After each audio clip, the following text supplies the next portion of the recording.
हवा का जो रुख है ना वो हम लोगों के पक्ष में है। क्या महेश्वर हजारी जी नहीं समझा पाए या बैक सपोर्ट लगता है? चिराग पासवान का कल आपने बयान भी देखा होगा, काफी नाराज हुए थे। इस बार बिहार में नरेंद्र मोदी का रथ रुक जाएगा, तेजस्वी यादव बार बार कह रहे हैं। ना हमने चिराग जी से कभी बात किया, ना मैंने चिराग जी से कभी मिला है। टिकट सिर्फ और सिर्फ शांभवी के ससुराल पक्ष के लोगों की भूमिका है, खास करके आचार्य किशोर कुणाल की और उनकी पत्नी की भूमिका है। बाकी लोगों के कहने पर मिलने के बाद टिकट दिया है तो निश्चित रूप से हम उनके आभारी हैं। देखिए, जब पहली बार हम समस्तीपुर आए थे और शांभवी चौधरी से हमने बात की थी तो शांभवी चौधरी से हमने सवाल किया था कि आपके जो विपक्षी उम्मीदवार हैं उनके बारे में आप सोच रही हैं। तब उन्होंने कहा कि भैया सोचने से बेहतर है कि मैं चाचा चाची से वोट मांग लूंगी। तभी मैंने कहा था कि अब लगता है कि ये अशोक चौधरी की बेटी है। जब इस तरह का स्टेटमेंट शांभवी चौधरी दे रही थी हमें, तो अब हमने कहा था कि लग रहा है कि अशोक चौधरी की बेटी है, राजनीति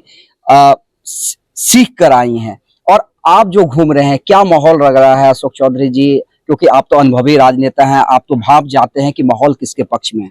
ये अच्छा माहौल है, अच्छा माहौल है, बहुत ही अच्छा माहौल है। और लेकिन क्या है कि चुनाव को कभी भी लाइटली नहीं लेना चाहिए।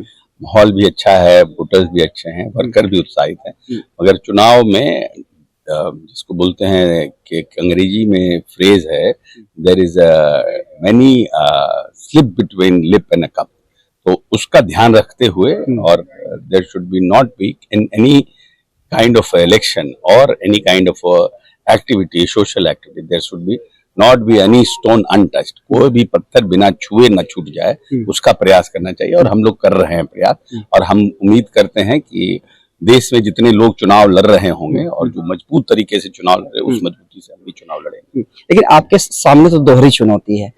एक एनडीए के बड़े नेता होने के नाते भी इस सीट को जिताना जरूरी है। 40 का 40 आपने दावा भी किया, कल भी हमारी आपसे बातचीत हो रही थी।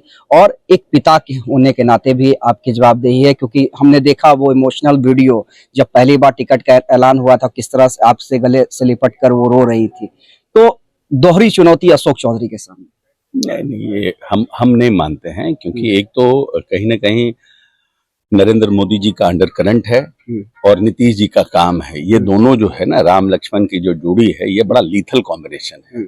और हवा का जो रुख है ना वो हम लोगों के पक्ष में है, इसीलिए हमको नहीं लगता है कि कोई ज्यादा परेशानी होने वाली है। लेकिन एक परेशानी ये है कि आपके जो कैबिनेट के साथी हैं, आपके जो मित्र हैं महेश्वर हजारी, उनके बेटे को कांग्रेस ने टिकट दिया है और जिसको लेकर चिराग पासवान का कल आपने बयान भी देखा होगा, काफी नाराज हुए थे।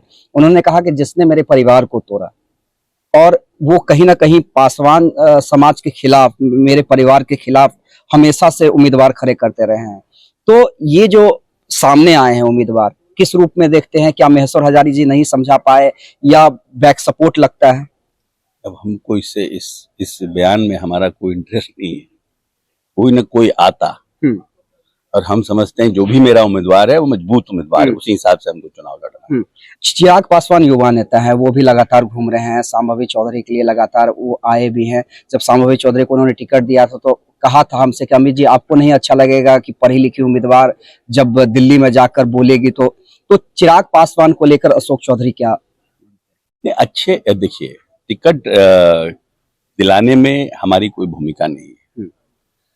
ना हमने चिराग जी से कभी बात किया, ना मैंने चिराग जी से कभी मिला है टिकट के लिए। टिकट सिर्फ और सिर्फ शांभवी के ससुराल पक्ष के लोगों की भूमिका है, खास करके आचार्य किशोर कुणाल की और उनकी पत्नी की भूमिका है। लेकिन क्योंकि हम पिता हैं और राजनीति में पहले से हैं, और ये जो लोग आचार्य किशोर कुणाल जी और ये लोग का राजनीति से संबंध नहीं है, इनका समाज के सेवा से संबंध है। तो निश्चित रूप से हमारी भूमिका होती है और हम एनडीए के हैं, तो हमारी भी एक पिता होने के नाते और एनडीए के नेता होने के नाते हमारी भूमिका है। हम धन्यवाद देते हैं चिराग जी को कि उन्होंने शांभवी को सेलेक्ट किया। लेकिन हमारा मतलब चिराग जी के प्रति हम लोग तो जनता दल यूनाइटेड की भूमिका में हमेशा रहे हैं। हमारी जो भी रही है विचारधारा सबसे समझी हुई, लेकिन हम अपने आप को कृतज्ञ मांगते हैं कि उन्होंने शांभवी को चुना और शांभवी में ये पोटेंशियल देखा, क्योंकि हमने तो आग्रह किया नहीं। अगर मैं आग्रह किया हुआ रहता तो मुझे लगता है कि उन्होंने मुझे ऑबलाइज किया है। उन्होंने एक व्यक्ति को ऑबलाइज किया है और शांभवी को उन्होंने बाकी लोगों के कहने पर मिलने के बाद टिकट दिया है, तो निश्चित रूप से हम उनके आभारी हैं। एक आखिरी सवाल अशोक चौधरी जी, क्योंकि आपको प्रचार में भी निकलना है। जो दावे किए जा रहे हैं विपक्ष की ओर से, तेजस्वी यादव की ओर से, मुकेश सहनी की ओर से, कांग्रेस की ओर से, कि इस बार बिहार में नरेंद्र मोदी का रथ रुक जाएगा, तेजस्वी यादव बार बार कह रहे हैं। कई सीटों पे त्रिकोणीय मुकाबला भी हो रहा है, जैसे पूर्णिया है, काराकाट है। तो उन सब चीजों को देखते हुए क्या अब भी आप लोग कॉन्फिडेंट हैं कि 40 वाकई एनडीए जीत रहा है?